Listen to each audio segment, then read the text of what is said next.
c'est Ivan Liderk et on se retrouve pour une petite vidéo dont je vais tout de suite commencer.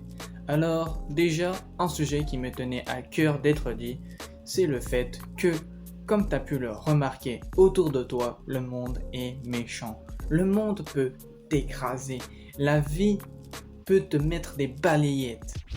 Et ça, je pense que ça t'est sûrement déjà arrivé, et moi, ça m'arrive presque tous les jours. Alors, oui, certes, le monde est méchant. Ça dépend de l'interprétation des personnes, mais moi je le trouve pas injuste, mais des fois, il te met une grosse claque dans la gueule. Donc pour éviter cela, il faut tout simplement se relever. Ensuite, quelque chose qui me vient à l'esprit, c'est le fait que sur YouTube, on voit beaucoup de gens qui sont dans le développement personnel. On va dire que ces personnes-là sont mises en valeur parce que on va pas voir des gens random qui scrollent sur TikTok, alors que dans la réalité, c'est pas du tout ça. On voit pas du tout des gens dans le dev perso, c'est très rare. Le fait que les personnes dans le dev perso sur YouTube sont tout simplement mis en valeur. Donc YouTube, c'est l'entonnoir, et la vraie vie, c'est là où il n'y a pas d'entonnoir, où il n'y a pas de filtre, où il y a toutes les catégories de personnes. C'est pour ça que sur les plateformes digitales comme Discord, YouTube, c'est très facile de trouver des personnes qui nous correspondent parce qu'on a un cercle vraiment très élargi sur beaucoup de personnes, alors que dans la vraie vie, c'est beaucoup plus compliqué. Si on n'a pas de voiture, on ne peut pas se déplacer comme on le souhaite, on a un cercle de personnes très restreint. Aussi, quelque chose que beaucoup de gens négligent et qui, selon moi, doit être primordial et dont j'ai sûrement parlé dans mes précédentes vidéos, c'est le fait de s'entourer des bonnes personnes, des personnes qui nous correspondent. Admettons, t'es dans le basket et tes potes ils sont dans le foot. Tu crois vraiment que tu vas continuer à faire des efforts dans le basket? Non.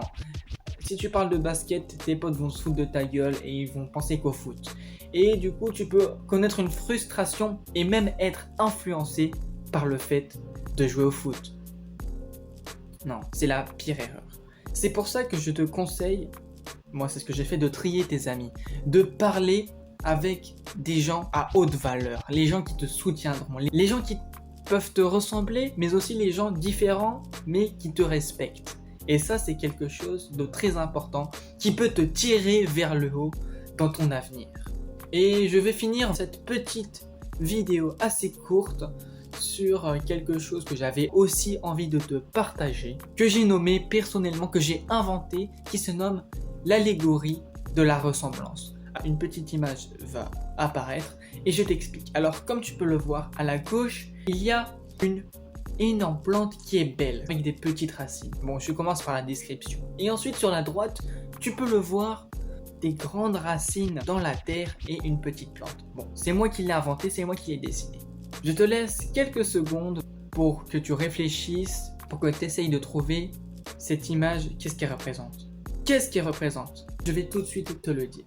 Alors, la grande plante symbolise en fait le fait de bien être habillé, le fait d'être classe, d'être chic, de sourire, de sentir bon, etc. Bref, l'apparence extérieure, mais les petites racines symbolisent le fait d'être vraiment une mauvaise personne à l'intérieur, on va dire sentimentalement. Et ensuite, la seconde plante symbolise le fait que la beauté extérieure n'est pas ouf. La personne n'est pas très belle, elle n'est peut-être pas très à l'aise socialement, elle a des défauts, je sais pas moi, vis-à-vis, oui, de la parole, mais elle, contrairement à la plante numéro 1, elle a de belles qualités intérieures, elle est gentille, elle est attentionnée, elle est passionnée.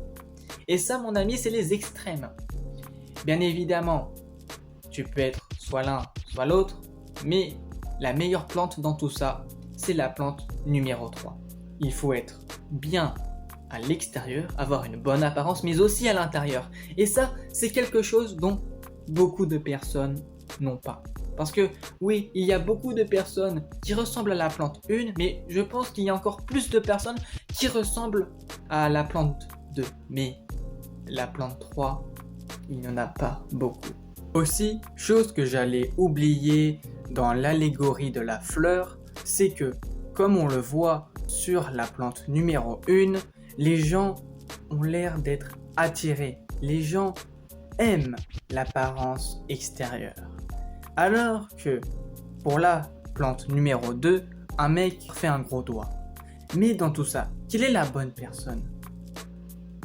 Moi, personnellement, je pense que c'est la numéro 2. Parce que certes, elle n'a pas une apparence extérieure, correcte, mais le plus important dans tout ça, je pense que c'est l'apparence intérieure. Tu peux être en désaccord avec moi-même et je comprendrai.